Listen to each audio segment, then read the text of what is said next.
Hello sa mga kapwa ko online sellers! Grabe, sobrang saya ko. 4 years na din pala itong small business ko. Inumpisan ko siya ng pandemic and thank you Lord hanggang ngayon okay na okay pa rin siya.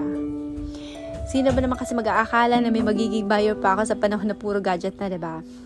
Grabe diskarte at maging assistant ka lang talaga. Kung wala sa friends mo ang buyer, kailangan mo mag-explore. Nung pinasok ang mundo ng mga pocketbook selling, na-amaze ako, posible pala. Posibleng pagkatiwalaan kang bilhan ng mga taong hindi natin kakilala. Malaki ang mundo pero grabe sa mundo ng online selling parang abot kamay lahat. Masarap magbenta, sobrang sarap.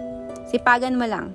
Masarap magbenta, maging consistent ka lang at higit sa lahat, sobrang sarap magbenta lalo't kahit hindi mo kakilala, pagkakatiwalaan ka. Kaya sa ating mga online sellers, go lang. Tuloy-tuloy lang.